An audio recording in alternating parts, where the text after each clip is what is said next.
Fusro, Gislason, dan yang lainnya mendadak bungkam. Wajah Bebe tampak sangat gembira saat ia langsung menyahut. "Kakek, aku tahu kenapa mereka bingung. Soalnya semua orang bilang, menurut legenda, cuma dewa tingkat tinggi yang sudah jadi paragon yang bisa mengendalikan kekuatan dewa utama dengan sempurna." Beirut memandangi orang-orang di dalam ruangan itu, lalu berkata, "Kalian semua tahu itu cuma legenda, kan? Dewa tingkat tinggi paragon memang bisa melakukannya, tapi apa itu berarti dewa tingkat tinggi lainnya tidak bisa? Pemikiran kalian semua terlalu kaku. Bagaimanapun juga, legenda tetaplah legenda. Kenyataan tidak selalu sejalan dengannya." Beirut, hebat, hebat sekali. Pantas saja dewa utama yang kau layani sangat menghargaimu, ucap Fusro.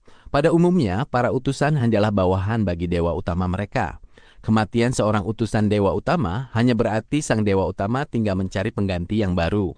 Namun, beberapa utusan sangat dihargai dan dipandang tinggi oleh dewa utama mereka. Contohnya, para dewa tingkat tinggi paragon. Walaupun Beirut bukan seorang dewa tingkat tinggi paragon, dewa utamanya tetap sangat menghormatinya. "Jangan bicarakan aku. Dewa utama yang kau layani juga sangat menghargaimu," sahut Beirut.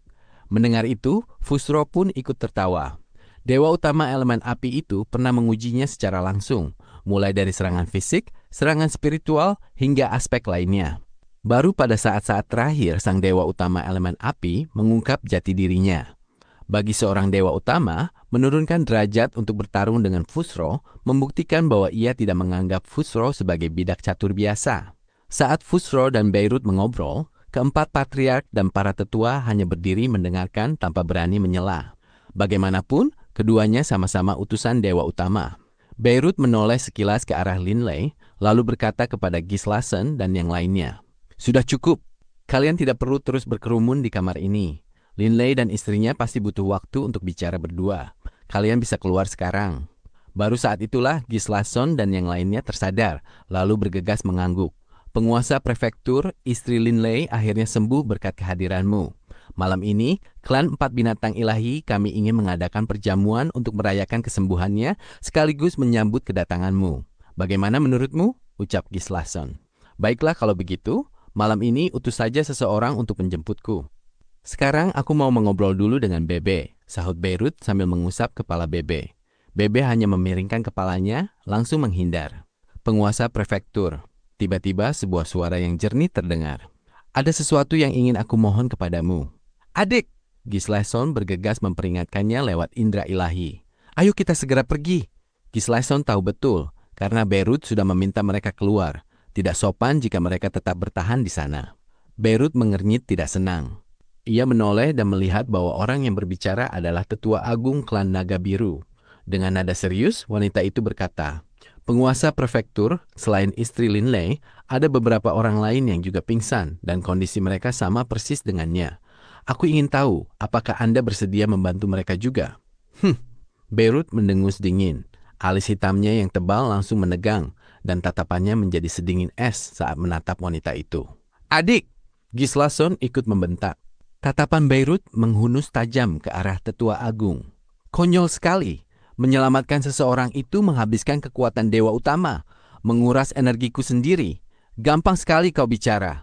Lagi pula, apa urusannya nyawa orang-orang klanmu denganku?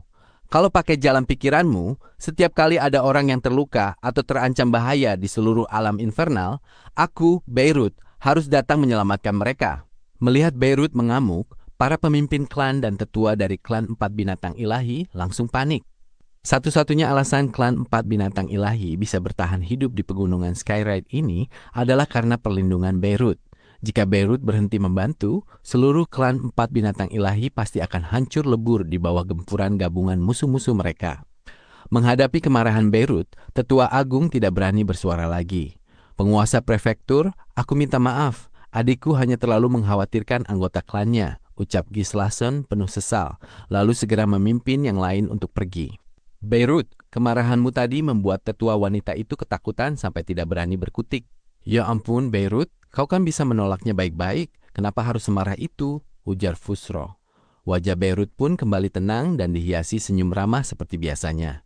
"Fusro, kita tidak perlu selalu menyambut orang luar seperti mereka dengan senyuman. Kalau tidak, beberapa orang malah akan melunjak," balas Beirut tenang.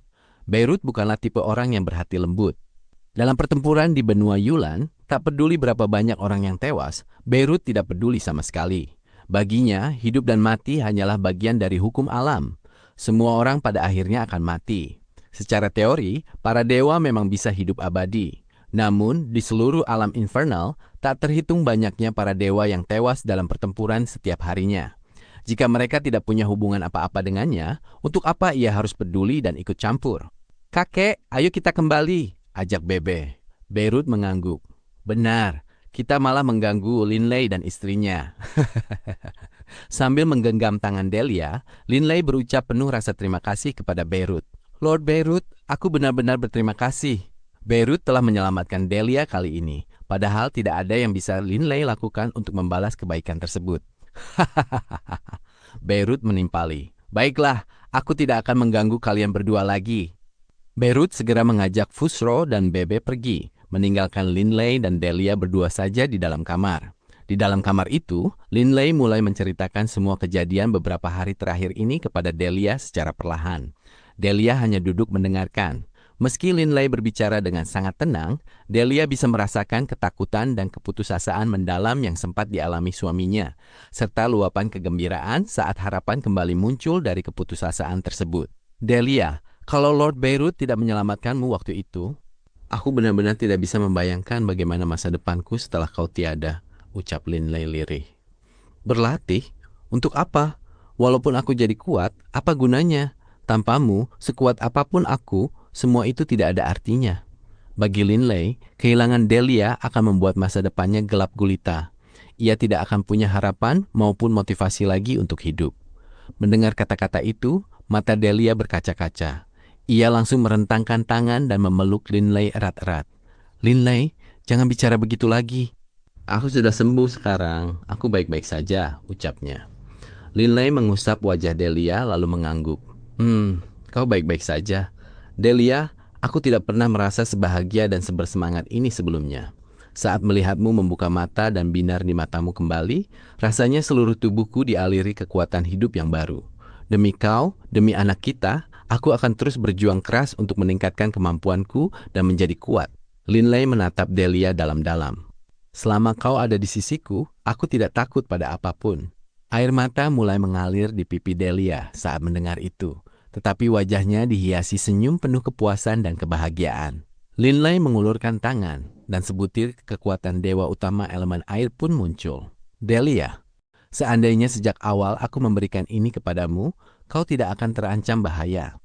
Untunglah sekarang kau baik-baik saja, tapi aku tidak mau kejadian seperti ini terulang lagi. Ambil kekuatan dewa utama ini.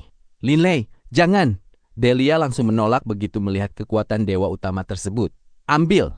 Tegas Linley.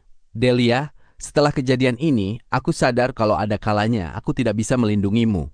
Dengan menyimpan sebutir kekuatan dewa utama, kau bisa menyelamatkan nyawamu sendiri di saat kritis. Kekuatan dewa utama ini sangat ampuh untuk pertahanan jiwa maupun fisik. Delia, jangan menolak. Delia menatap Linley. Ia sangat mengenal suaminya dan tahu betul bagaimana wataknya. Baiklah, aku terima, ucap Delia pada akhirnya. Baru saat itulah senyuman kembali muncul di wajah Linley. Ia merangkul Delia erat-erat, membiarkan istrinya itu bersandar nyaman di pelukannya.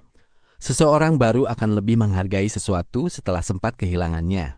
Aku sudah pernah merasakan kepedihan itu sekali dan aku tidak mau merasakannya lagi, ucap Linley. Tidak akan, kau tidak akan merasakannya lagi, sahut Delia sambil tersenyum. Kau benar, gumam Linley menyetujui. Setelah itu, keduanya terdiam. Mereka berdua saling bersandar menikmati kehangatan dan kedamaian itu sembari mendengarkan helaan napas satu sama lain. Malam harinya, suasana di pegunungan Skyride tampak meriah. Keempat pemimpin klan empat binatang ilahi, sekumpulan besar tetua, bahkan para tetua yang telah kehilangan tubuh ilahi terkuat mereka, berkumpul untuk mengadakan perjamuan. Bagaimanapun juga, tamu kehormatan malam ini adalah sang penyelamat klan empat binatang ilahi, yaitu penguasa prefektur Indigo. Begitu mengetahui hubungan dekat antara Beirut, Bebe, dan Linley, semua orang yang hadir langsung terperangah. Mereka pun saling bersulang dan merayakan malam itu dengan penuh sukacita. Tetua Linley, seru Gislason lantang dari singgasananya di ujung aula. Dalam pertempuran kemarin, kau menghadapi 8 tetua musuh sendirian. Walaupun kau menghabiskan setetes kekuatan dewa utama, kau berhasil menghabisi 5 orang iblis bintang 7 dari pihak musuh. Linley pun menoleh ke arahnya. Aku tahu, kau mendalami hukum bumi. Tadi aku sudah berdiskusi dengan patriark klan kura-kura hitam. Keberhasilanmu membunuh 5 tetua musuh itu pencapaian yang luar biasa.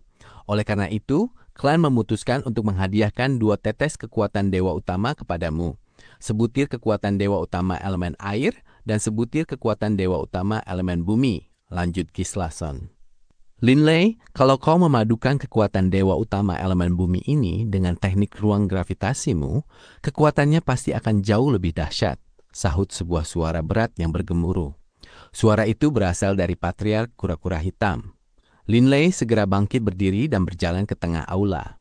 Pada saat yang sama, butiran kekuatan dewa utama melayang keluar dari tangan Gislason dan patriark kura-kura hitam. Yang satu berupa cairan biru jernih, sedangkan yang satunya lagi berwarna kuning tanah. Linley langsung menerimanya dan menyimpannya ke dalam cincin Coiling Dragon. Terima kasih para patriark, ucapnya sembari membungkuk hormat. Siapapun yang berjasa besar memang wajib diberi penghargaan. Itu sudah menjadi aturan klan kita, ujar Gislason. Baiklah, silakan kembali ke tempat dudukmu. Semuanya, ayo lanjutkan minumnya. Fusro dan Beirut yang duduk di deretan depan aula utama saling bertukar pandang lalu tertawa bersama. Namun, jauh di sudut bawah aula, tetua Forhan diam-diam memendam rasa tidak suka di dalam hatinya. Perayaan malam ini memang sangat besar hingga dihadiri banyak orang. Pihak klan masih sangat menghormati para prajurit yang telah kehilangan klon ilahi terkuat mereka dalam pertempuran. Walau secara kekuatan mereka tidak lagi memenuhi syarat untuk menyandang gelar tetua. Orang-orang ini tetap memiliki status yang cukup tinggi di klan dan diundang ke perjamuan ini, termasuk Emmanuel. Ayah, patriark tampaknya terlalu pilih kasih, keluh Emmanuel lewat indera ilahi. Sesuai aturan klan, jika seorang tetua menghabiskan setetes kekuatan dewa utama dalam pertempuran, biasanya dia hanya akan menerima setetes lagi sebagai pengganti. Walaupun tetua itu menorehkan jasa yang besar, paling-paling dia hanya akan mendapat pujian lisan. Lagi pula, persediaan kekuatan dewa utama milik klan kan sudah tidak banyak lagi. Itu semua karena keberadaan penguasa prefektur Indigo. Kalau tidak, mana mungkin mereka mau memberikan 2 tetes kekuatan dewa utama kepada Linley. Aku benar-benar tidak habis pikir kenapa keberuntungan Linley bisa sebagus itu. Dia bahkan punya hubungan dekat dengan penguasa prefektur Indigo. Forhan benar-benar kesal. Fakta bahwa Linley memegang cincin naga biru saja sudah membuatnya gusar. Dan sekarang hubungan Linley dengan penguasa prefektur Indigo ternyata sekukuh itu. Tentu saja emosi Forhan bergejolak hebat. Namun meski hatinya panas, ia tidak berani memperlihatkannya secara terang-terangan. Ia tetap memasang senyum di wajahnya, bahkan mengangkat gelas tinggi-tinggi untuk bersulang. Tetua Linley, selamat atas keberhasilanmu. Ayo, mari minum, serunya. Linley duduk di kursi kehormatan sebelah kiri. Posisinya cukup dekat dengan Beirut yang berada di barisan depan. Beirut menatap Linley, lalu berbisik lewat indera ilahi. Linley, aku dengar dalam perjalanan kembali ke sini, kau disergap oleh 8 tetua musuh secara bersamaan? Iya, balas Linley lewat indera ilahi. Ia sendiri sebenarnya merasa heran dengan kejadian itu. Kejadian ini memang sangat mencurigakan. Pertama, aku sudah mengubah penampilanku. Kedua, begitu aku keluar dari kota, mereka langsung menyerbu bersama-sama. Dan ketiga, musuh sampai mengerahkan 8 tetua sekaligus. Mereka tidak akan bertindak sejauh itu kalau tidak benar-benar yakin. Beirut terdiam sejenak, sebelum akhirnya menyahut lewat indera ilahi. Fusro juga sempat membahas hal ini bersamaku. Setelah menganalisis situasinya baik-baik, aku curiga ada seseorang di dalam klanmu yang membocorkan informasi keberadaanmu. Linley langsung terkejut mendengar dugaan itu. Linley, katakan padaku, apa ada orang yang kau curigai? Tanya Beirut lagi. Linley tentu saja memiliki nama yang langsung terlintas di benaknya. Lord Beirut, aku tidak punya bukti apapun. Bahkan kita belum tahu pasti apakah kejadian ini benar-benar karena ulah pengkhianat atau bukan. Rasanya percuma saja kalau aku hanya melontarkan kecurigaan tanpa dasar, jawabnya. Jangan pikirkan soal percuma atau tidak. Katakan saja, siapa orang yang paling kau curigai? Beritahu aku namanya, tegas Beirut. Linley sempat ragu sejenak, lalu menyahut. Ada satu orang. Waktu aku menaiki makhluk logam untuk pergi, dia sempat melihatku. Di dalam klan ini, satu-satunya orang yang punya masalah pribadi denganku adalah dia dan putranya. Siapa orangnya? Desak Beirut. Forhan. Linley akhirnya menyebutkan nama itu. Yang mana orangnya? Apa dia ada di dalam aula ini? Tanya Beirut. Ada, jawab Linley. Dia orang kelima di barisan depan kita. Beirut mengikuti arah pandang Linley. Saat menoleh, ia melihat Forhan sedang asyik bersulang dengan tetua lain sambil mengeluh. Kondisi klan kita semakin hari semakin sulit saja. Terakhir kali aku berpapasan dengan tetua musuh, nyawaku sudah hampir melayang.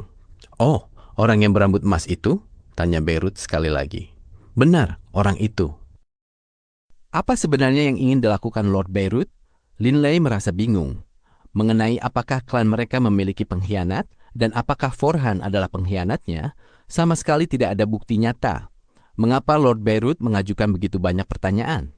Tepat saat Linley sedang kebingungan, Beirut yang duduk di barisan depan aula mendadak menggebrakkan cangkirnya ke meja panjang di hadapannya. Suara benturan yang memekakkan telinga itu membuat keempat pemimpin klan dan Fusro serentak menoleh ke arahnya. Beirut mendengus dingin. Seketika itu juga, seluruh aula utama menjadi hening. Semua orang paham bahwa penguasa prefektur Indigo ini tampaknya sedang kesal karena suatu hal. Mereka tidak peduli jika menyinggung orang lain, tetapi mereka sama sekali tidak boleh menyinggung orang yang selama ini menjadi pelindung klan mereka. Gislason tertawa kecil 2 kali, lalu berkata, "Penguasa prefektur, apa ada sesuatu yang salah?" Beirut meliriknya sekilas, lalu memandangi orang-orang di sekitarnya dengan tatapan yang tajam dan mengintimidasi. Rombongan Linley diserang oleh 8 tetua musuh. Dia berhasil membunuh beberapa di antaranya. Dia telah menorehkan jasa besar dan sudah diberi penghargaan. Aku harus memuji tindakan kalian dalam hal ini. Tapi, apa klan 4 binatang ilahi kalian sama sekali tidak berniat untuk menyelidiki bagaimana penyerangan serentak oleh 8 tetua ini bisa terjadi? Beirut kembali mendengus dingin. Setahuku, saat 8 tetua musuh itu menyerang, 3 di antaranya menggunakan kekuatan dewa utama. Jelas sekali mereka menginginkan Linley mati. Bahkan gelombang kejut pertempuran itu sempat berdampak pada cucuku, Bebe.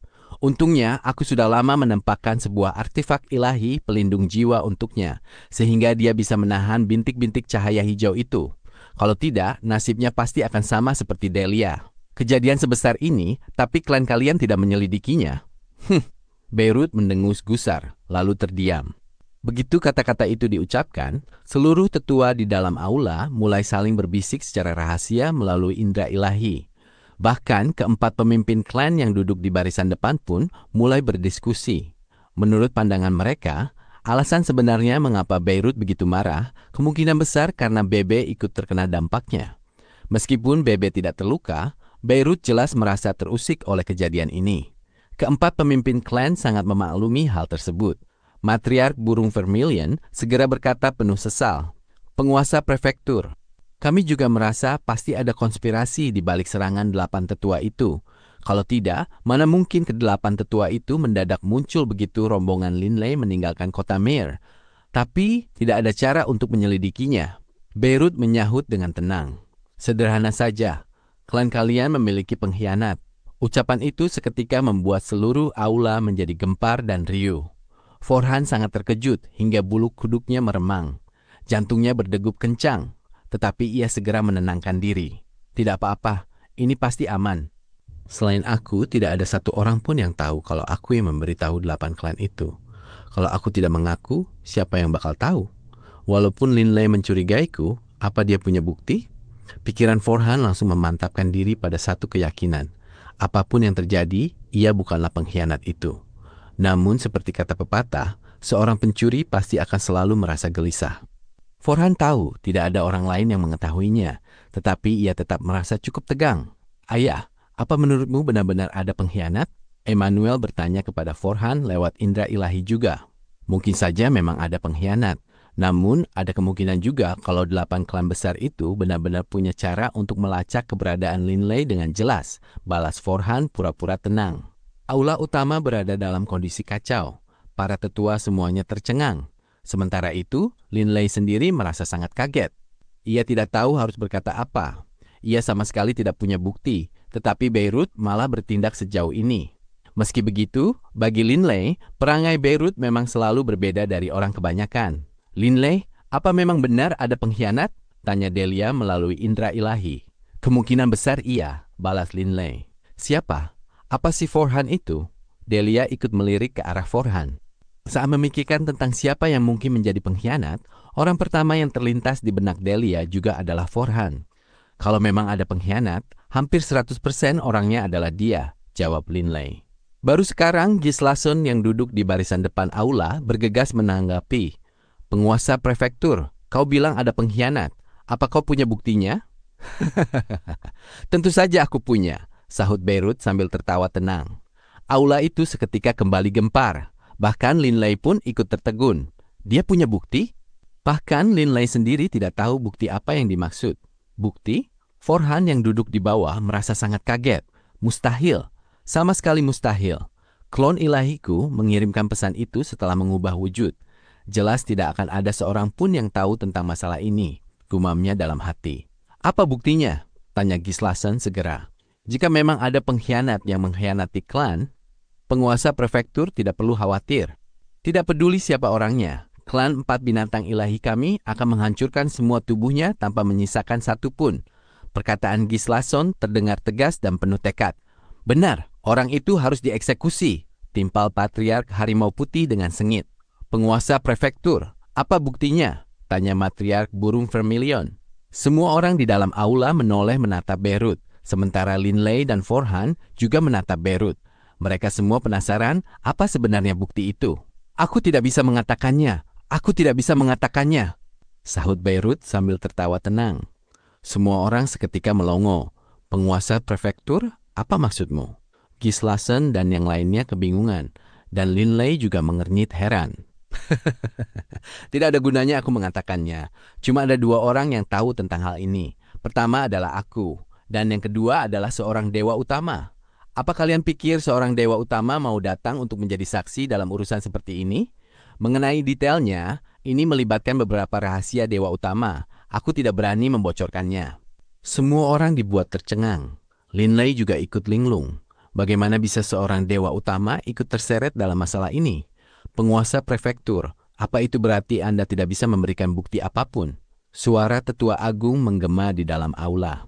Benar, aku tidak bisa memberikan bukti apapun. Beirut mengangguk. Tetua agung berkata dengan hormat, penguasa prefektur, kalau Anda tidak bisa memberikan bukti, maka masalah ini tidak bisa diproses. Lagi pula belum pasti apakah benar ada pengkhianat atau tidak. Dalam situasi tanpa bukti seperti ini, sebaiknya jangan membuat semua orang menjadi cemas. Konyol sekali. Beirut menatap tajam ke arah tetua agung. Apa kau pikir aku sedang membual? Tetua agung langsung bungkam. Gislason buru-buru memperingatkannya lewat indera ilahi. Adik, penguasa prefektur jelas-jelas ingin mengusut masalah ini sampai tuntas. Biarkan saja dia mengusutnya kalau dia mau. Kalau dia ingin mencari pengkhianat, pada akhirnya dia tetap harus menunjukkan bukti yang meyakinkan kepada kita. Kalau dia cuma asal menunjuk orang, klan 4 binatang ilahi kita juga tidak akan menerimanya begitu saja. Jadi sebaiknya jangan membuatnya kesal sekarang. Gislason kemudian bertanya dengan serius. Penguasa prefektur, bolehkah aku bertanya, apa kau sudah tahu siapa pengkhianatnya? Seketika itu juga, seluruh aula menjadi senyap. Linley pun mendengarkan dengan penuh perhatian. Beirut tertawa tenang, lalu mengulurkan tangan kanannya, menunjuk langsung ke arah Forhan yang duduk di depan mereka. Pengkhianat dari klan 4 binatang ilahi kalian adalah dia, Forhan. Saat Beirut meneriakkan nama itu, suaranya menggema di seluruh aula, dan wajah Forhan seketika berubah menjadi sangat pucat. Linley merasa sangat heran dan terkejut. Ia segera bertanya lewat indera ilahi. Lord Beirut, apa yang sedang Anda? Jangan khawatirkan hal itu, aku punya rencana sendiri. Kau cukup menonton saja, balas Beirut. Semua tetua di dalam aula menoleh ke arah Forhan, yang langsung bangkit berdiri dengan kemarahan yang terpancar jelas di wajahnya. Dengan suara lantang, ia berkata, penguasa prefektur, aku, Forhan, adalah anggota generasi ketiga dari klan ini. Dalam 10.000 tahun terakhir, aku sudah membunuh 2 iblis bintang 7 musuh. Putraku juga kehilangan klon ilahi terkuatnya saat bertempur melawan musuh. Dan kau menuduhku sebagai pengkhianat? Forhan benar-benar tertawa keras. Kemarahan serta kepedihan dalam tawa itu membuat banyak tetua yang hadir mulai mempercayai Forhan. Jelas sekali bahwa Beirut ini sama sekali tidak bisa menunjukkan bukti nyata, tetapi ia langsung menunjuk Forhan sebagai pengkhianatnya.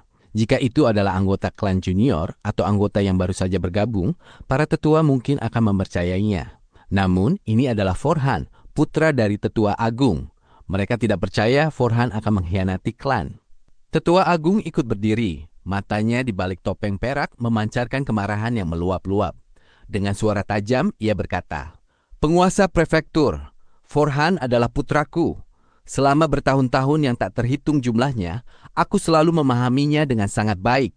Aku berani menjamin kalau dia pasti bukan seorang pengkhianat, dan dia tidak mungkin menjadi pengkhianat." Senyum tenang masih tersungging di wajah Beirut. "Oh, kau tidak mau mengakuinya?" Beirut melirik ke arah Forhan. "Forhan, kau pikir karena kau bertindak secara sembunyi-sembunyi dan rahasia, selama kau tidak mengaku, maka tidak akan ada yang tahu kan? Tapi kau melupakan satu hal.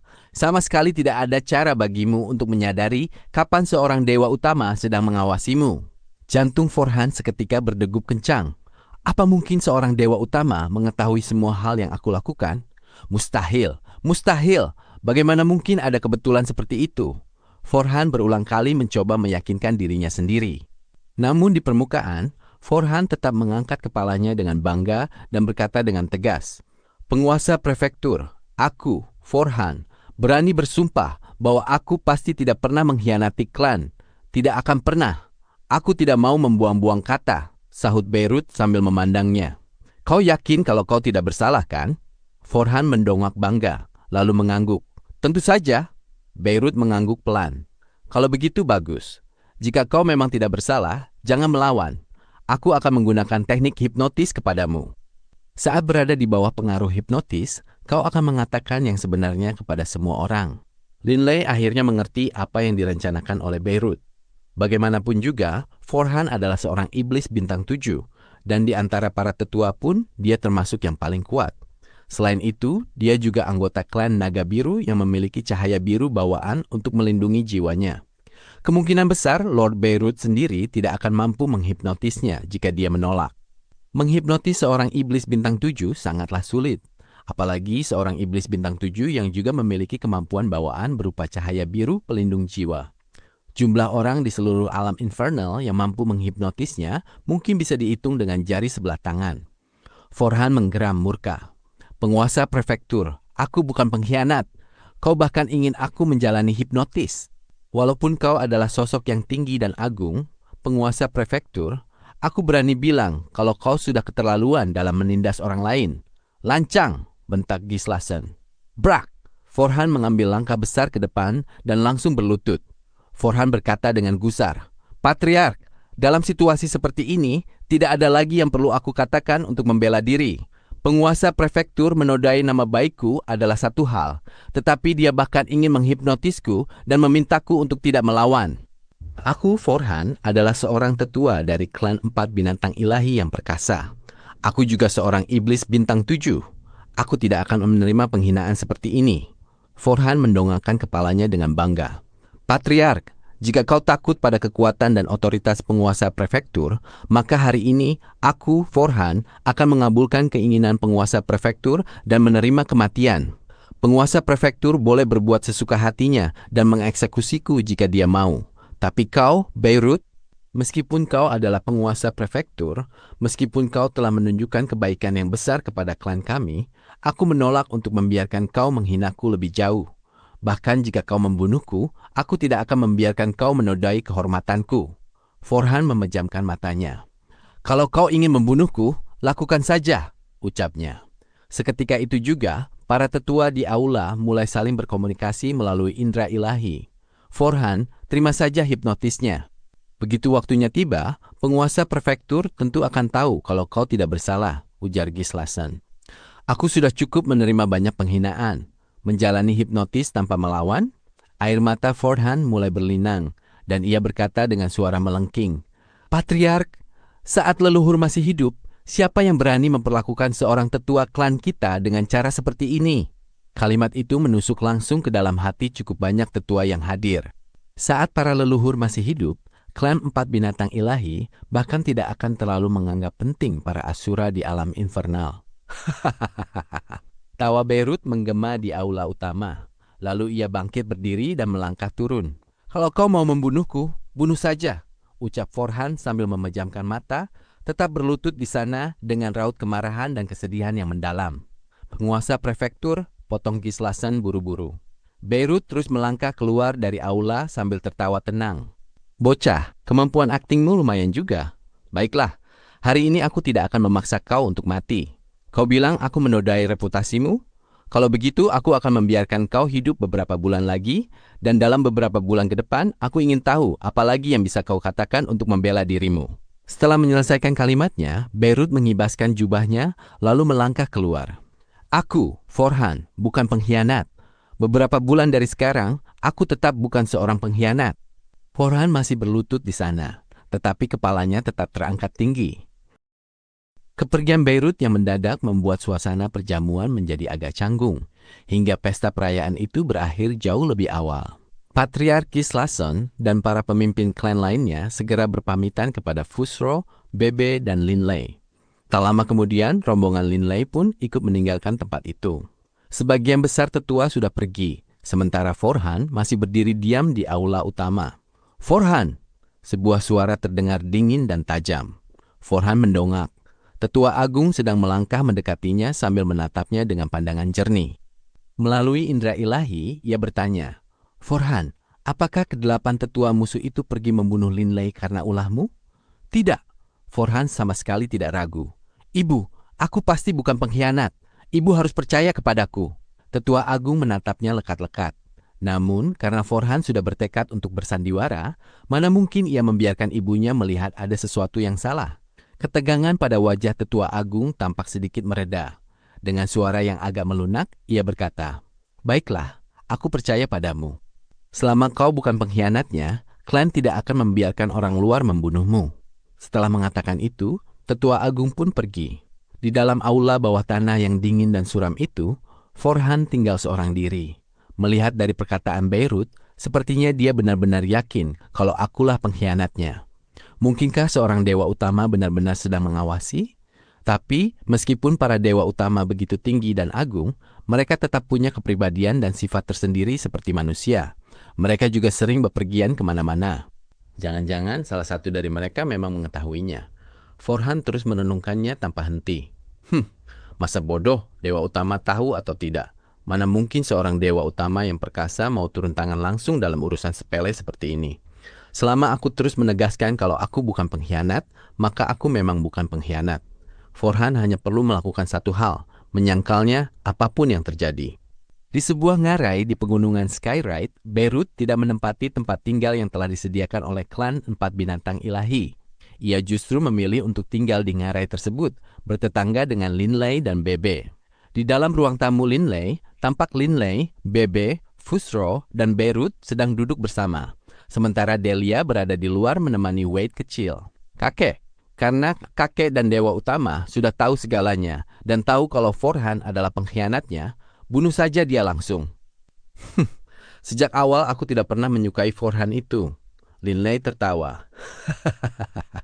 Bebe, jauh di dalam lubuk hati para pemimpin klan dari klan 4 binatang ilahi, ada sebuah kebanggaan tersendiri. Jika Forhan dibunuh tanpa bukti kesalahan yang nyata, meskipun para pemimpin klan dan tetua mungkin tidak akan langsung bermusuhan dengan Lord Beirut, karena hal ini, mereka akan selalu mengingatnya dan menyimpan dendam di dalam hati. Benar, Beirut mengangguk sambil tertawa. Jangan tertipu oleh sikap hormat keempat pemimpin klan itu kepadaku. Bagaimanapun juga, mereka adalah putra dan putri dari 4 dewa utama. Di dalam hati mereka, kebanggaan itu masih sangat kuat. Aku tidak boleh bertindak keterlaluan. Linley merasa sangat berterima kasih kepada Beirut. Alasan Beirut bertindak hati-hati seperti ini adalah karena ia khawatir Linley nantinya akan dikucilkan, sehingga hidupnya di dalam klan akan menjadi sengsara. Lord Beirut, Anda bilang kalau dalam beberapa bulan Anda akan membuat Forhan tidak bisa membela diri lagi. Apa rencana Anda? Tanya Linley segera. Benar kakek, apa rencanamu? Beirut tertawa. Fusro ikut tertawa, lalu berkata, Bebe, apa kau lupa kalau setahun yang lalu kau bertemu dengan nenekmu di kota Mir? Apa yang kau dapatkan dalam kunjungan itu? Untaian fragmen jiwa. Memangnya kenapa? Tanya Bebe bingung. Beirut menyahut sambil tertawa. Serpihan potongan jiwa itu dititipkan oleh seorang teman lamaku. Aku meminta nenekmu memberikan serpihan itu kepadamu karena waktu itu aku sedang sibuk menemani temanku, jadi aku tidak sempat pergi menemuimu. Forhan itu adalah keturunan dari klan Naga Biru. Dengan kemampuan bawaan yang melindungi jiwanya, aku tidak bisa menghipnotisnya secara paksa. Namun, teman lamaku itu bisa melakukannya. Beirut terlihat sangat yakin. Jika orang ini bersedia membantu, Forhan pasti tidak akan bisa meloloskan diri. Linley merasa gembira di dalam hati. Kali ini demi Delia, aku harus bergegas datang ke sini. Awalnya aku khawatir teman lamaku itu sudah pergi, tapi baru saja aku berhasil menghubunginya. Temanku itu masih berada di prefektur Indigo. Dia akan tiba di sini dalam beberapa bulan. Beirut terkekeh. Kakek, apa kakek yakin tentang hal ini?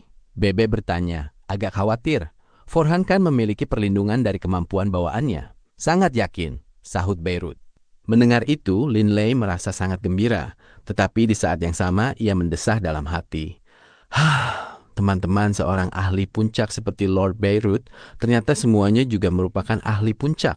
Bahkan seseorang seperti Forhan yang dilindungi oleh kemampuan bawaannya tetap bisa dipengaruhi. Seberapa mengagumkan tingkat pencapaian seseorang hingga bisa begitu ahli dalam urusan jiwa. Mereka menunggu dengan santai, tetapi seiring berjalannya waktu, kabar bahwa penguasa prefektur menuduh Forhan sebagai pengkhianat dengan cepat tersebar ke seluruh pegunungan Skyride. Cukup banyak anggota klan yang diam-diam marah, menganggap penguasa prefektur telah menyalahgunakan kekuasaannya. Dalam sekejap mata, beberapa bulan pun berlalu. Pada hari itu, Linley dan Delia sedang bermain bersama Wade kecil di depan rumah mereka. Wade sudah bisa berjalan meskipun masih tertati-tati.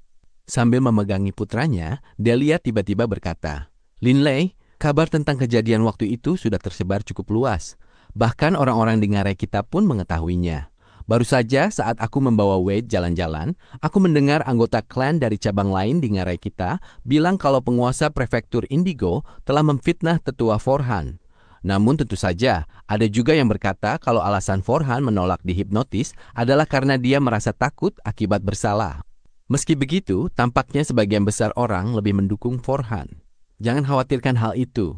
Begitu ahli itu datang, semuanya akan menjadi jelas," sahut Linley sambil setengah berlutut. "Ayo Wade, kau pasti bisa. Berjalanlah beberapa langkah lagi. Kemarilah, ke arah ayah." Wade tersenyum ceria. Sudut mulutnya yang berlesung pipit melengkung ke atas saat ia melangkah maju dengan kaki kecilnya yang goyah. Akhirnya ia berhasil sampai ke dalam pelukan Linley. "Ayah," ucap Wade dengan manis. "Sini, beri ayah ciuman," pinta Linley penuh kasih sayang. Sambil mendekap putranya, Linley melirik ke arah Delia. Baru beberapa bulan yang lalu, ia sempat tenggelam dalam keputusasaan. Namun sekarang, segalanya telah berubah, dan semua itu berkat Beirut. "Aku tidak akan pernah melupakan kebaikan yang telah dia berikan kepadaku," batin Linley. Di tengah kebahagiaan keluarga kecil beranggotakan 3 orang itu, "Beirut!" Sebuah suara jernih menggema di udara di atas pegunungan Skyride. Linley dan Delia serentak mendongak dengan terkejut. Beirut, Fusro, dan Bebe segera terbang keluar. Beirut tertawa ke arah Linley. "Linley, teman baikku sudah tiba. Ayo pergi. Sudah saatnya kedok Forhan dibuka." Linley dan Delia sambil menggendong putra mereka bergegas menyusul keluar dari ngarai besar tersebut. Di atas pegunungan Skyride, sesosok tubuh melayang seorang diri di udara. Seluruh tubuhnya tertutup jubah hitam kebiruan. Rambut bergelombangnya yang berwarna hitam kebiruan dibiarkan terurai, dan alis hitamnya yang tebal tampak menyerupai 2 bilah pedang. Ia hanya berdiri diam di sana, melayang tinggi di atas pegunungan Skyride. Tidak ada satupun prajurit patroli yang berani mendekatinya. Patriark Kislason yang memimpin sejumlah tetua bergegas menghampiri tempat itu.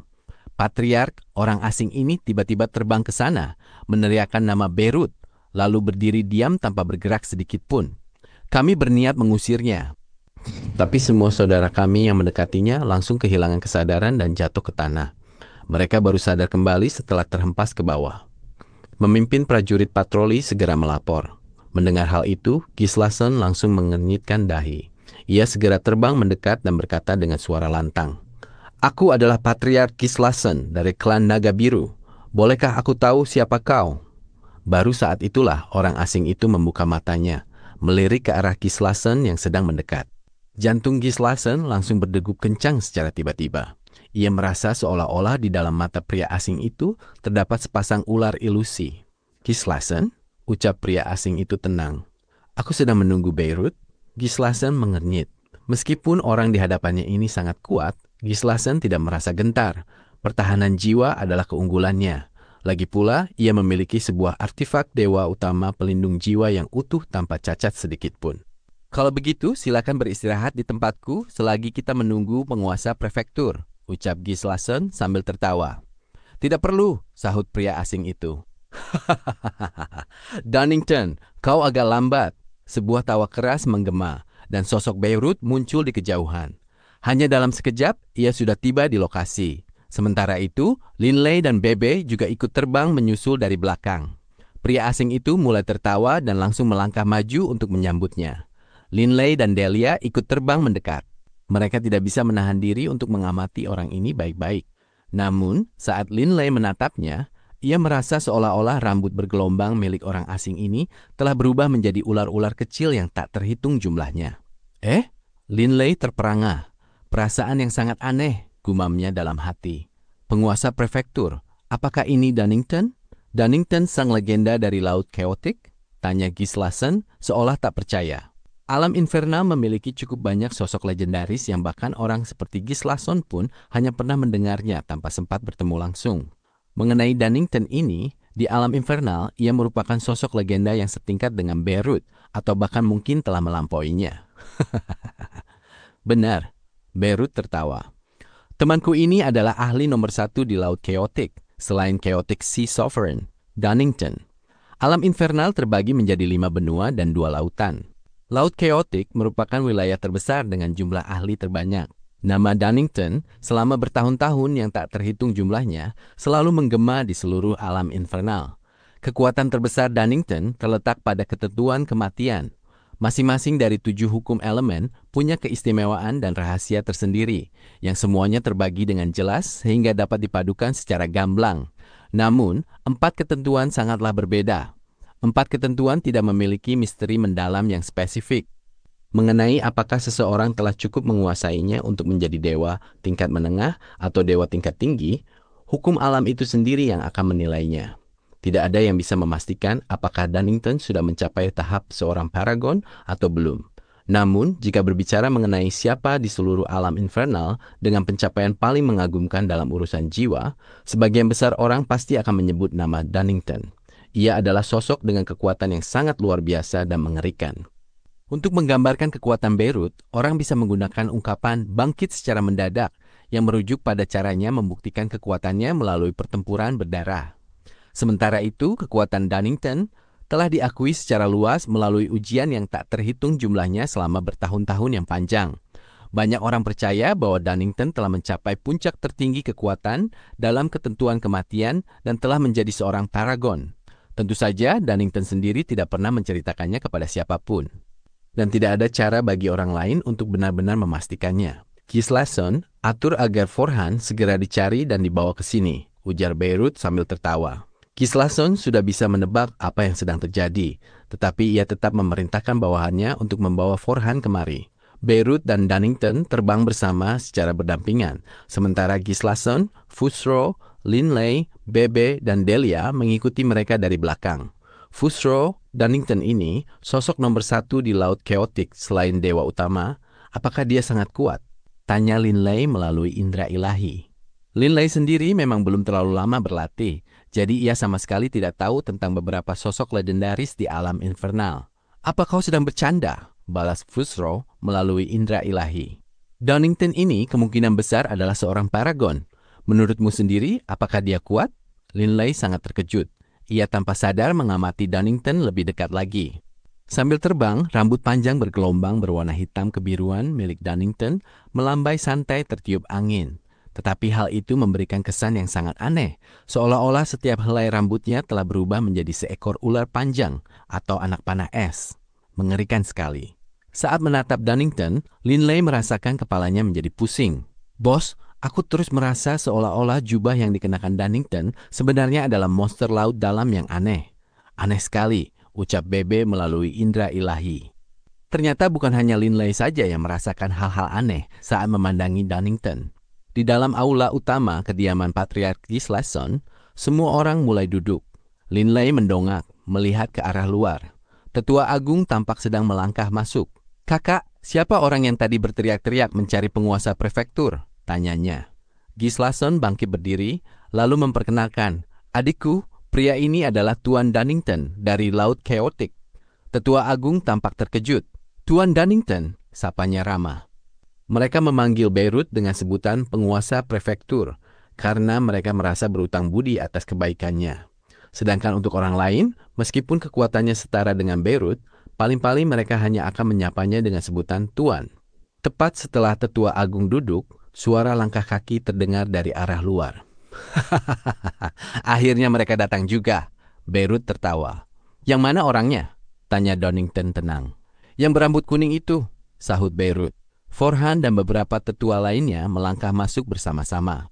Saat Forhan memasuki aula utama dan melihat Beirut, ekspresi wajahnya langsung berubah menjadi agak masam. "Oh?" gumam Dunnington. Tiba-tiba saja, dua bayangan ilusi melesat dari mata Dunnington, mendadak mengelilingi dan menyelimuti tubuh Forhan. Forhan sama sekali tidak sempat beraksi, membuat mata Linley seketika berbinar. Tindakan Dunnington tampak sederhana, tetapi pasti sedang terjadi pergolakan yang hebat di dalam pikiran Forhan. Otot-otot wajah Forhan sempat berkedut sedikit, sebelum akhirnya ia kembali tenang. "Sudah selesai." Dunnington tertawa, lalu mengalihkan pandangannya ke arah Beirut. "Kemampuan bawaan dari klan Naga Biru ini benar-benar hebat. Aku sampai harus mengeluarkan sedikit kekuatanku yang sesungguhnya." Beirut membalas tawanya. "Berhentilah pamer. Sekarang bantu aku menginterogasinya." "Apa yang kalian lakukan?" sela Tetua Agung dengan panik. "Hanya teknik hipnotis." Beirut terkekeh tenang. "Kalian bisa melihat sendiri apakah dia tidak bersalah atau tidak," ucapnya. Gislason memberikan tatapan penuh arti kepada Tetua Agung. Karena teknik hipnotis sudah telanjur digunakan, sebaiknya mereka membiarkan masalah ini diselesaikan sampai tuntas. Tetua Agung mendengus pelan, tetapi pada akhirnya ia tetap duduk kembali. "Aku ingin tahu, apa lagi yang akan kau katakan setelah terbukti kalau putraku bukan seorang pengkhianat?" "Itu urusan Beirut, bukan urusanku," sahut Dunnington sambil tersenyum tipis. "Forhan, katakan padaku, apakah kau yang membocorkan informasi mengenai keberadaan Linley kepada 8 klan besar hingga menyebabkan 8 tetua menyerang Linley?" tanya Dunnington tenang. Semua orang di dalam aula seketika menatap Forhan dengan tegang. Linley memandangi Forhan yang tampak linglung, lalu membatin, kalau ternyata bukan dia pelakunya, suasananya pasti akan menjadi sangat canggung. Wajah Forhan tampak tenang dengan tatapan mata yang kosong. Ia menjawab dengan kaku, "Iya." Suara itu menggema di seluruh aula. Seketika itu juga semua orang terdiam 1000 bahasa. Tetua Agung mengenakan topeng perak khasnya, sehingga tidak ada yang bisa melihat raut wajahnya, namun gurat ketidakpercayaan terpancar sangat jelas dari matanya. "Kalian mendengarnya sendiri kan?" Beirut tertawa sambil memandangi Tetua Agung dan Gislason. "Bagaimana mungkin hal itu bisa terjadi? Para tetua di dalam aula semuanya tertegun. Tanyakan kepadanya. Tanyakan apa alasannya." Seluruh tubuh Tetua Agung gemetar hebat. Ia tidak mau mempercayainya. Ia benar-benar tidak mengerti mengapa putranya bisa mengambil keputusan seperti itu. Saat seseorang berada di bawah pengaruh hipnotis, mereka tidak akan bisa berbohong. Ini adalah aturan yang mutlak. Dunnington melanjutkan, "Mengapa kau membocorkan informasi itu dan menginginkan Linley mati?" "Dia pantas mati," Forhan menjawab dengan kaku. "Dia adalah keturunan junior di dalam klan. Atas dasar apa dia bisa memiliki cincin naga biru, artefak dewa utama milik leluhur kami?" "Artefak dewa utama?" Dunnington langsung menatap Linley dengan terkejut. Para tetua lainnya juga ikut menatap Linley dengan penuh keheranan. Forhan melanjutkan, "Mendapatkan artefak dewa utama adalah satu hal, tapi putraku sampai kehilangan klon ilahi terkuatnya karena dia. Padahal dia adalah seorang dewa tingkat menengah biasa, namun kekuatannya sudah begitu hebat. Begitu dia menjadi seorang dewa tingkat tinggi, posisinya di dalam klan pasti akan jauh lebih tinggi dariku. Aku, Forhan, harus mendongak melihatnya dan hidup di bawah bayang-bayangnya setiap hari. Kehidupan seperti itu benar-benar sebuah siksaan. Jadi dia harus mati.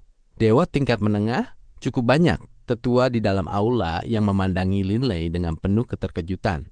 Mereka sama sekali tidak tahu kalau Linley masih berada di ranah dewa tingkat menengah. Mereka juga tidak tahu kalau Linley memiliki sebuah artefak dewa utama. Tetua Agung bangkit berdiri sambil bergumam lirih. Jadi karena itu alasannya? Jadi semua ini karena itu. Wus! Tubuh Tetua Agung mendadak sudah berada di samping Forhan. Dengan telapak tangannya, ia menghantam kepala Forhan dengan sangat keras. Terdengar suara keras saat kepala Forhan hancur berkeping-keping. Lalu dua percikan ilahi tampak menggelinding keluar. Linley menarik napas dalam-dalam karena terkejut. Tetua Agung, seluruh aula seketika menjadi sunyi senyap. Bahkan Beirut dan Dunnington pun menatap Tetua Agung dengan pandangan terperangah. Tubuh asli dan semua klon ilahi dari mereka yang mengkhianati klan harus dihukum mati. Tetua Agung berkata dengan suara rendah. Matanya sempat berkaca-kaca, namun dalam sekejap pandangannya kembali mengeras. Kenyataan bahwa Forhan adalah sosok yang membocorkan informasi itu sudah cukup mengejutkan banyak orang. Ditambah lagi dengan tindakan mendadak Tetua Agung yang mengeksekusi Forhan dengan tangannya sendiri. Hal itu membuat seluruh aula benar-benar sunyi senyap. Aku tidak menyangka kalau pelakunya benar-benar dia. Gislason menghela napas panjang, melontarkan kalimat itu di dalam aula utama. Sementara itu, Linley menatap Tetua Agung dengan sangat seksama. Tetua Agung benar-benar mengeksekusi putranya sendiri tanpa ragu. Linley merasa sangat terkejut. Kakak, Forhan sudah dihukum sesuai dengan aturan klan, ucap Tetua Agung dengan suara yang dingin namun tenang. Masalah ini sudah selesai. Aku permisi dulu. Baiklah. Pergilah beristirahat. Gislason sangat memahami bahwa adiknya sedang merasa sangat terpukul saat ini. Tunggu sebentar. Sebuah suara tiba-tiba menginterupsi. Tetua Agung yang sudah hendak pergi langsung menghentikan langkahnya. Ia berbalik dan menatap Beirut yang masih duduk santai. Dengan suara rendah, ia berkata, "Penguasa prefektur, apa ada hal lain yang kau butuhkan?" Meskipun suaranya terdengar sangat tenang, Linley bisa merasakan kemarahan besar yang tersembunyi di balik ketenangan itu. Putranya sudah tewas, tetapi mengapa Beirut masih belum mau menyudahinya? Linley memandang ke arah Beirut yang tampak tersenyum tenang. Beirut berkata, berdasarkan aturan klan 4 binatang ilahi, seorang pengkhianat klan harus dihancurkan seluruh tubuh dan klon ilahinya. Benar begitu? Benar. Tetua Agung mengangkat dagunya, menatap tajam ke arah Beirut. Penguasa prefektur, mengapa kau menanyakan hal ini? Aku hanya ingin tahu berapa banyak klon yang dimiliki Forhan, tanya Beirut sambil tertawa. Tetua Agung terdiam sejenak. Topeng di wajahnya menghalangi orang lain untuk melihat ekspresinya. Tetapi Linley bisa melihat seluruh tubuh Tetua Agung gemetar sedikit. Jelas sekali ia sedang menahan amarah yang luar biasa. Termasuk tubuh aslinya, total ada 3 klon, jawab Tetua Agung dengan suara rendah. Namun, tubuh asli putraku masih berada di tingkat Sen. Karena itulah, saat aku membunuhnya, hanya ada 2 percikan ilahi yang keluar. Penguasa prefektur, apa jawabanku ini sudah memuaskanmu? Adik, tegur Gislason lirih. Perkataan dan sikap Tetua Agung jelas-jelas menunjukkan permusuhan. Tidak apa-apa, dia baru saja membunuh putranya sendiri dengan kedua tangannya. Jadi aku bisa memaklumi kalau perasaannya sedang buruk. Namun, Gaia, aku harap kau selalu ingat bahwa putramu adalah pengkhianat klan. Dia memang pantas mati. Beirut berucap tanpa rasa iba atau penyesalan sedikit pun. Tubuh Tetua Agung tersentak mendengarnya. Beirut bangkit berdiri. Baiklah, masalah ini sudah selesai. Dunnington, Fusro, Linley, ayo kita kembali. Rombongan Linley segera bangkit berdiri.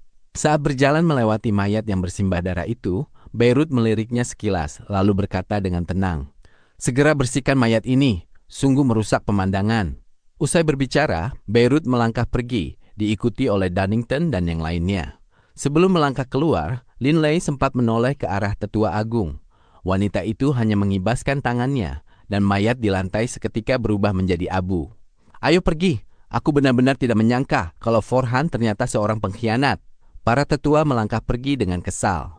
Dalam sekejap, hanya Gislason dan Tetua Agung yang tersisa di dalam aula tersebut. Tetua Agung berdiri mematung di tengah aula, sama sekali tidak bergerak.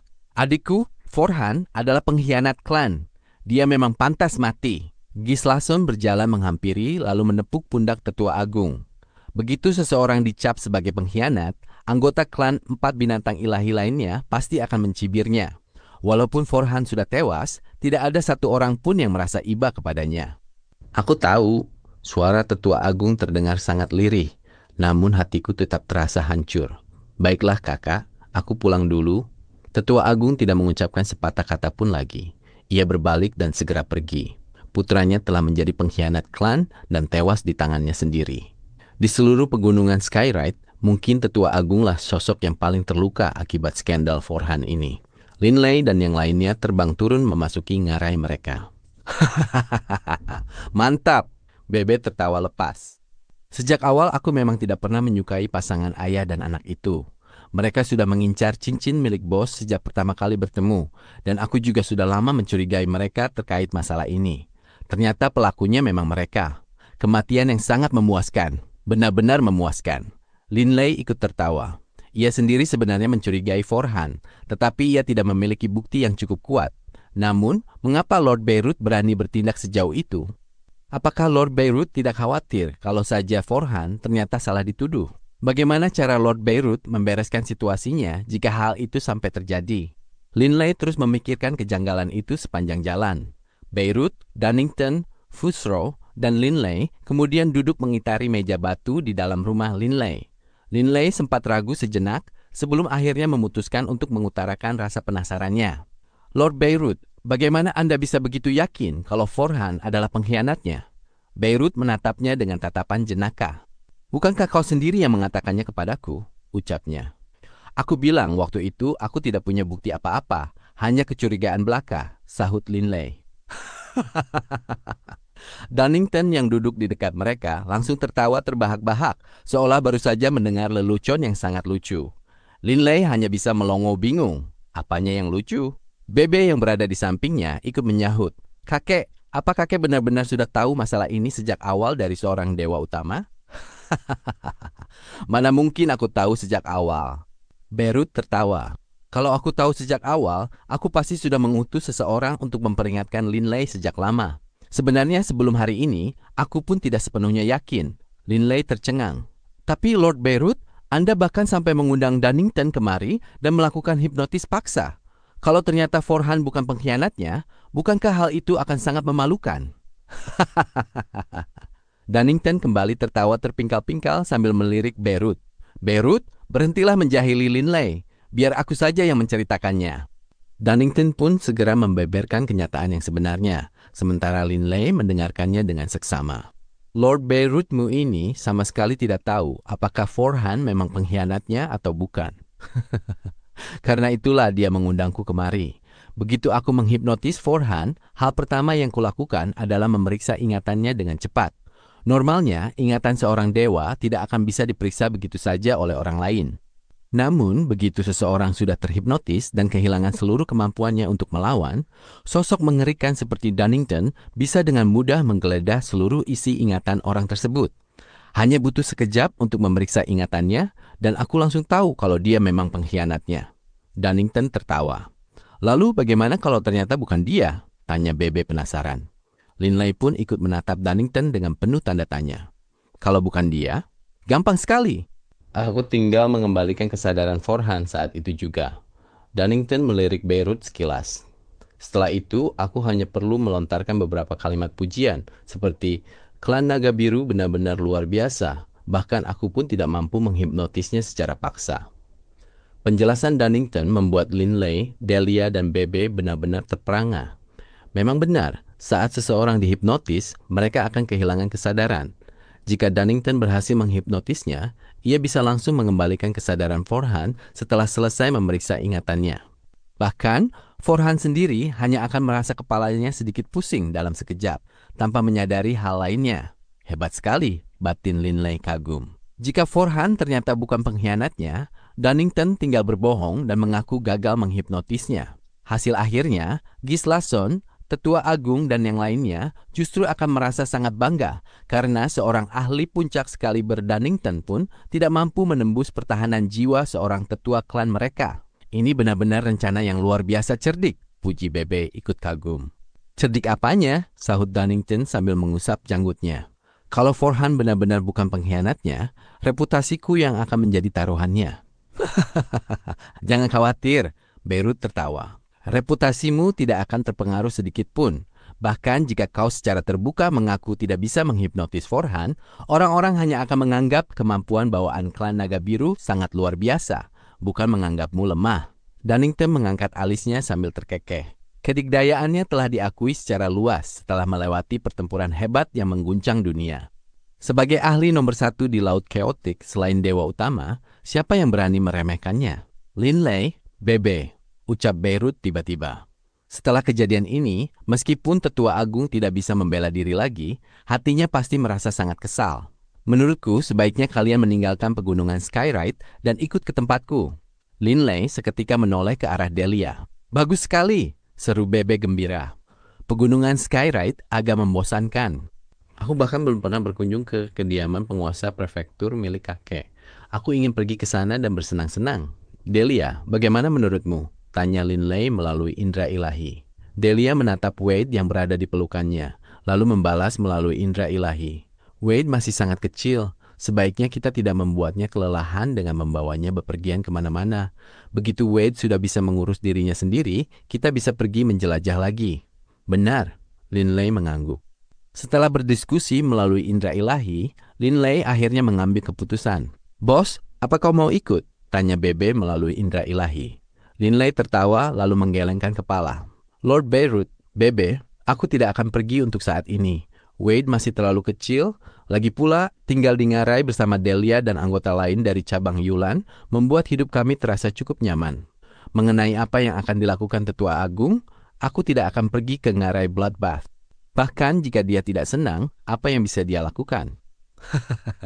Baiklah, kalau begitu aku tidak akan memaksamu. Beirut tertawa tenang sambil mengangguk. Bebe menghela napas pelan. Kalau begitu, bos temani saja Delia dan putramu di sini. Aku akan pergi ke sana duluan, ucapnya. Linley tertawa dan mengangguk. Ia tahu betul, meski selama ini Bebe selalu menemaninya di sini, pikiran Bebe sebenarnya berada di tempat lain. Kemungkinan besar, Bebe sedang merindukan Nini, batin Linley. Sayangnya, Nise berada di benua Jade Float. Malam itu juga, Beirut, Dunnington, Fusro, dan Bebe meninggalkan pegunungan Skyride. Keempat pemimpin klan dari klan Empat Binatang Ilahi serta rombongan besar lainnya mengantarkan kepergian mereka. Setelah itu, kehidupan Linley kembali menikmati ketenangan yang langka. Linley menghabiskan hari-hari tenangnya dengan menemani istri dan putranya, serta terus berlatih. Dalam sekejap mata, 3 tahun pun berlalu.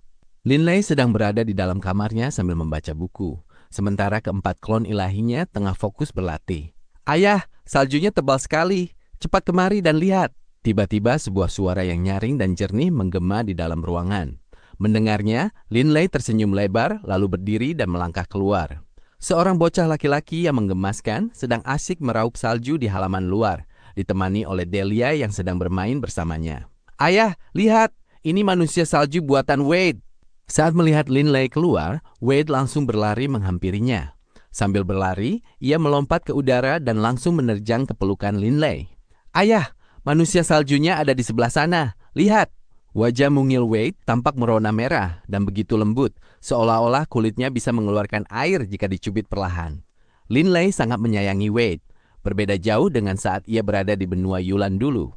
Waktu itu Linley selalu menghabiskan waktunya untuk berlatih ketika Sasha dan Taylor tumbuh besar, sehingga ia hampir tidak memiliki waktu bersama anak-anaknya. Oh Wade, ini manusia salju buatanmu. Linley menoleh untuk melihatnya. Manusia salju itu hanya berupa tumpukan 2 bola salju, satu besar dan satu kecil, dengan beberapa permata yang dijadikan sebagai mata dan hidung. Sebenarnya ada 3 manusia salju di sana, 2 berukuran besar dan 1 berukuran kecil. Benar. Wade mengangguk mantap, seolah-olah itu adalah urusan yang sangat penting. Ayah lihat, yang itu ayah, yang itu ibu, dan yang kecil ini Wade. Mendengar ucapan itu, Linley tak kuasa menahan tawa. Wade, jangan bergelantungan terus di tubuh ayahmu. Turunlah, tegur Delia. Baik, ibu. Wade dengan patuh melepaskan pelukannya. Namun karena tanahnya licin, ia terpeleset dan jatuh begitu kakinya menyentuh tanah, membuat Delia bergegas membantunya berdiri kembali. Linley terkekeh, lalu melangkah santai menikmati hamparan salju di hadapannya. Setiap langkahnya meninggalkan jejak kaki yang dalam. Badai salju sudah reda sejak lama, tetapi lapisan salju di atas tanah masih cukup tebal, mengubah seluruh pemandangan sejauh mata memandang menjadi putih keperakan. "Ayah! Ayah!" panggil Wade dari belakang. Linley berbalik, namun di saat yang sama, sudut matanya menangkap jejak kakinya sendiri. Jejak kaki itu meninggalkan bekas yang dalam di atas salju, tetapi di dasar cekungan itu tampak sehelai rumput hijau kecil yang berusaha tumbuh menembus timbunan salju. Pada saat Linley melihat cecah warna hijau tersebut, dan di saat yang bersamaan terdengar panggilan putranya dari kejauhan, pikiran Linley mendadak mengingat berbagai peristiwa yang terjadi dalam beberapa tahun terakhir. Mulai dari krisis yang mengancam nyawa Delia hingga keputusasaan yang melandanya. Lalu bagaimana ia berhasil bangkit dari keputusasaan itu hingga kehidupan tenang dan penuh kebahagiaan yang dinikmatinya selama beberapa tahun belakangan ini. Setitik cahaya hijau tiba-tiba muncul di dalam pikiran Linley, dan dalam sekejap mata, cahaya itu berubah menjadi matahari hijau raksasa yang menerangi seluruh laut kesadarannya. Delia berada di samping Wade, tetapi ia menyadari bahwa Linley sama sekali tidak bergerak. Bahkan kedua matanya terpejam rapat. Ada apa dengan Linley? Jangan-jangan... Melihat kondisi Linley yang seperti itu, Delia tentu saja langsung menduga bahwa Linley tiba-tiba mendapatkan pemahaman mendadak dan berhasil melakukan terobosan. Dugaannya memang sangat tepat. Saat ini, Linley akhirnya berhasil melewati ambang batas awal untuk memperoleh pemahaman dasar mengenai misteri mendalam vitalitas. Berlatih misteri mendalam selalu memiliki dua rintangan besar. Yang pertama adalah ambang batas awal, sedangkan yang lainnya adalah hambatan sebelum mencapai penguasaan penuh. Meskipun mungkin ada beberapa kesulitan yang dihadapi selama latihan, rintangan itu pasti bisa dilewati selama seseorang terus bertekad kuat. Namun, ambang batas awal serta hambatan sebelum penguasaan tidak bisa dilewati begitu saja hanya dengan kerja keras. Hal itu membutuhkan bakat, keberuntungan, dan momen pencerahan mendadak dalam sekejap. Begitu momen pencerahan mendadak itu datang, kecepatan seseorang dalam memperoleh pemahaman akan menjadi luar biasa cepat, membuatnya melesat maju dengan sangat pesat. Namun, beberapa saat kemudian, kecepatan Linley dalam menyerap pemahaman mulai melambat. Bagaimanapun juga, kilasan pencerahan itu hanya memberikan sebagian pemahaman. Sisanya tetap memerlukan latihan rutin. Linley membuka matanya, dan hal pertama yang ia lihat adalah Delia. "Kau berhasil menerobos?" tanya Delia lirih. Linley tertawa lalu mengangguk. "Aku akhirnya berhasil melewati ambang batas awal untuk memahami misteri mendalam vitalitas." Dan memang benar, memahami misteri mendalam ini bukan perkara mudah. Aku harus mengalami banyak hal terlebih dahulu, bahkan seluruh cara pandangku harus berubah. Hanya setelah melewati semua itulah, aku bisa menangkap momen kebangkitan spiritual dan pencerahan yang tiba-tiba ini. Senyuman pun langsung merekah di wajah Delia. "Linley, bukankah kau pernah bilang kalau setelah menjadi dewa tingkat tinggi, memadukan misteri mendalam akan menjadi jauh lebih sulit?" tanya Delia karena penasaran. Saat memadukan misteri mendalam, tingkat kesulitannya akan berkurang jika seseorang memadukannya sembari memahami misteri mendalam tersebut. Hal ini mirip seperti sebatang pohon besar yang tumbuh bengkok sejak kecil. Jika ia terus tumbuh bengkok hingga dewasa, ia akan menjadi pohon yang bengkok secara alami. Namun, jika ingin membuat pohon yang sudah tumbuh lurus sejak awal menjadi bengkok setelah ia dewasa, hal itu akan sangat sulit dilakukan. Memadukan jauh lebih sulit daripada sekedar mendapatkan pemahaman awal tentang suatu misteri mendalam, jawab Linley sambil menggelengkan kepalanya. Jika tidak begitu, jumlah paragon tidak akan sesedikit ini, meskipun waktu telah berlalu tanpa batas. Semakin jauh seseorang melangkah, proses pemaduan akan menjadi semakin sulit. Lihat saja aku. Aku membutuhkan waktu kurang dari 1000 tahun untuk memadukan 3 misteri mendalam. Tapi untuk memadukan yang keempat, meskipun 600 tahun telah berlalu, aku baru bisa memadukan misteri mendalam kekuatan dengan denyut nadi dunia. Aku belum bisa membuat kemajuan lagi sama sekali. Karena tidak ada peningkatan sama sekali, apakah ia harus terus membuang-buang waktu? Jika melihat kecepatan kultivasi orang lain dalam sejarah, bahkan jenius paling berbakat sekalipun akan merasa hampir mustahil untuk memadukan misteri mendalam yang keempat dalam waktu kurang dari 10.000 tahun. Linley melanjutkan, "Selain itu, begitu aku menjadi dewa tingkat tinggi, kekuatanku akan meningkat 10 kali lipat. Saat itu tiba, bahkan jika aku berhadapan dengan seorang asura, setidaknya aku akan mampu bertahan hidup." Setelah menjadi dewa tingkat tinggi, ia akan mampu menyerap lebih banyak ametis dan mencapai puncak kekuatan yang baru. Ditambah lagi teknik Blackstone Space milik Linley sebelumnya menggunakan kekuatan ilahi bumi dewa tingkat menengah. Begitu ia menjadi dewa tingkat tinggi, ia akan mampu menggunakan kekuatan ilahi bumi dewa tingkat tinggi untuk mengaktifkannya. Dengan begitu, daya hancur Blackstone Space pasti akan melonjak drastis.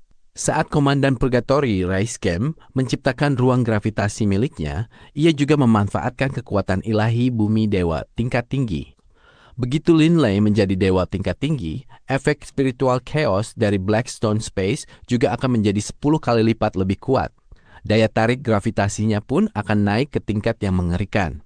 Saat itu tiba, bahkan iblis bintang 7 sekalipun akan kesulitan untuk bergerak bebas di dalamnya. Pada saat itu, kehebatan Blackstone Space milik Linley tidak akan berbeda jauh dari milik Raiskem.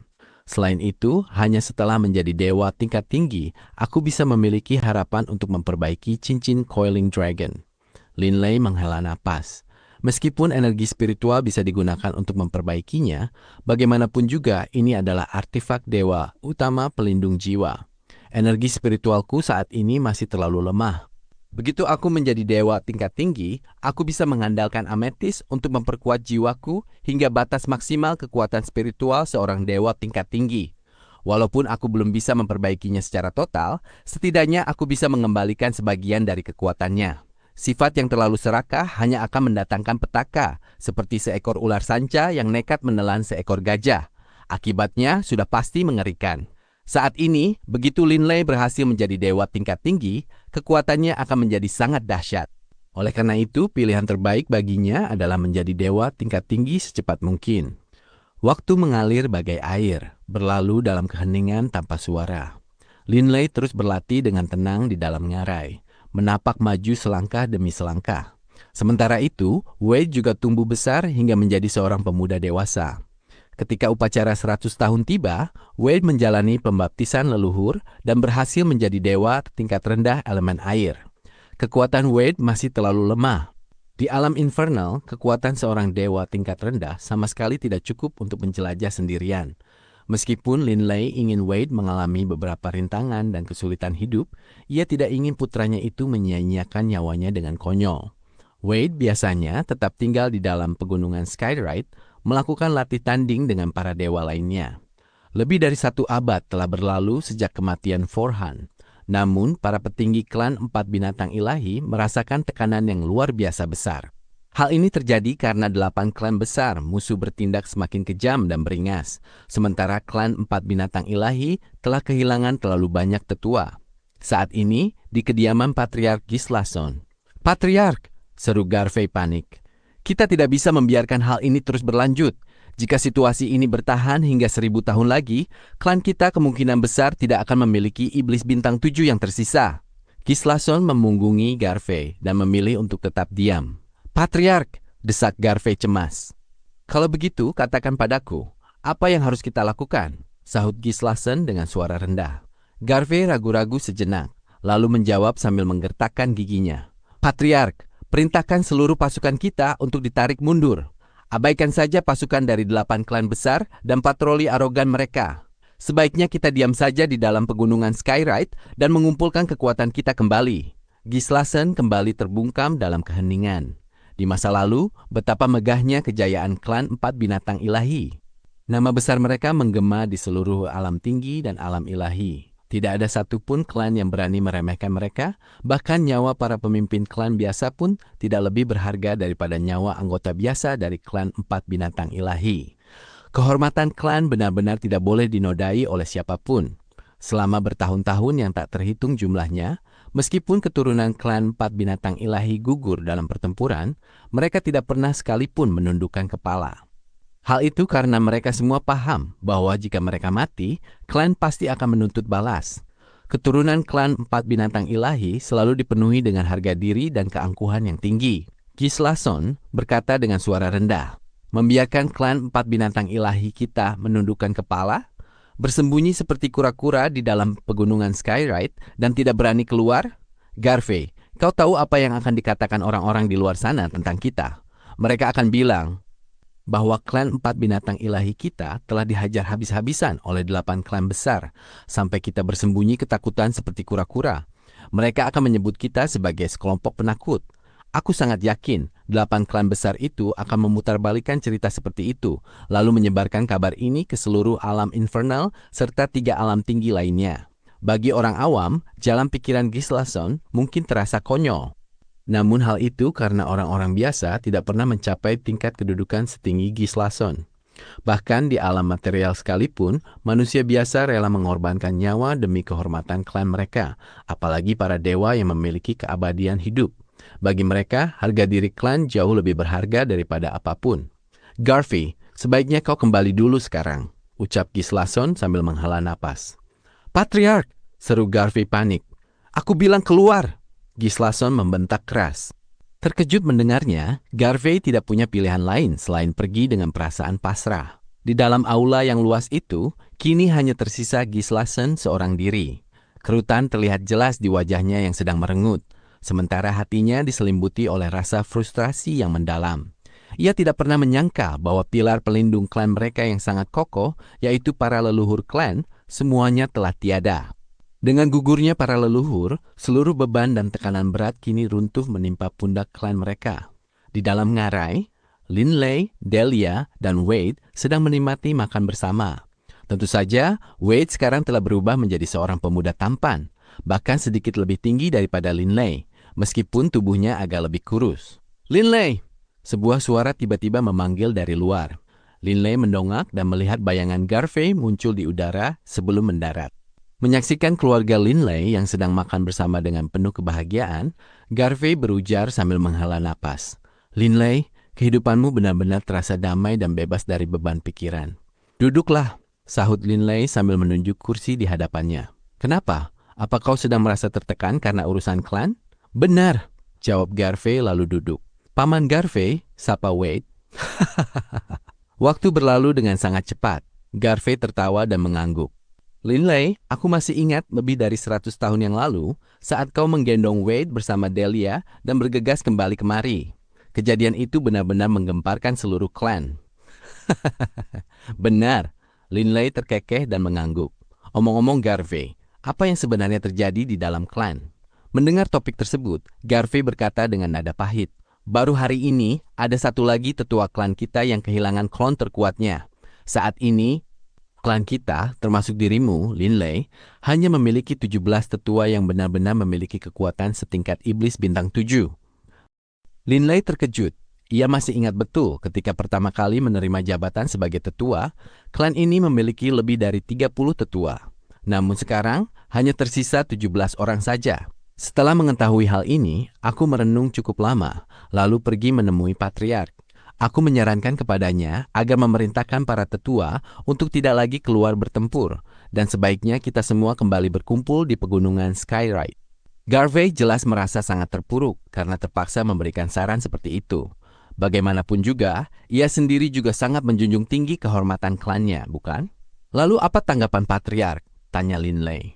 "Dia tidak setuju," jawab Garvey sambil menenggak secangkir anggur.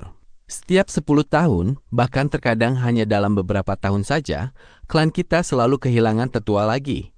Jika terus seperti ini, dalam beberapa ratus tahun ke depan, berapa banyak tetua yang masih tersisa di klan kita?" Linley juga hanya bisa menghela napas pasrah mendengarnya. Dalam perang klan berskala besar seperti ini, kekuatan satu orang individu saja sama sekali tidak akan pernah cukup untuk mengubah keadaan. "Sudahlah, tidak usah dibahas lagi. Ayo, minum," ucap Garvey sambil mengangkat cangkirnya. "Ayo minum," sahut Linley menyambutnya. Delia dan Wade segera beranjak meninggalkan meja makan, membiarkan Linley dan Garvey melanjutkan obrolan mereka. Linley mendadak tersenyum kecil saat mendongak. "Dia akhirnya kembali," ucapnya. "Bos!" Sesosok tubuh meluncur turun dari langit, mengenakan sebuah topi jerami di kepalanya. Sosok itu adalah Bebe. Sejak ia pergi bersama Beirut, Bebe belum pernah kembali sekalipun selama lebih dari 100 tahun terakhir. Linley langsung bangkit berdiri dari tempat duduknya. "Bos, aku merindukanmu setengah mati," seru Bebe sambil menerjang maju dan memeluk Linley erat-erat. Hubungan Linley dan Bebe sudah sedekat saudara kandung. Setelah sekian lama tidak bertemu dengan Bebe, ia tentu saja merasa sangat gembira. "Bebe, Lama tak jumpa, Garvey ikut menyambut. Setelah peristiwa yang terjadi hampir seabad yang lalu itu, seluruh tetua di pegunungan Skyride akhirnya mengetahui bahwa Bebe merupakan cucu dari penguasa prefektur Indigo. Tetua Garvey, sapa Bebe ramah. Apa saja yang kau lakukan selama 100 tahun terakhir ini? Linley terkekeh. Bebe menggosok hidungnya lalu berkata dengan nada bangga. Selama 100 tahun ini, aku sudah menjelajahi seluruh prefektur Indigo dan mendatangi banyak tempat rahasia. Prefektur Indigo benar-benar luas sekali. Dalam waktu 100 tahun lebih ini, aku baru sempat mengunjungi beberapa wilayah pentingnya saja. Oh, lalu kenapa kau tidak melanjutkan perjalananmu? Tanya Linley. Aku bosan, malas melanjutkannya. Bebe mengerucutkan bibirnya. Namun, meskipun ia bersikap seolah tidak peduli, Linley dapat merasakan adanya aura kesepian yang tersirat dari dirinya. Pada saat itu, Delia dan Wade bergegas berjalan menghampiri dari kejauhan.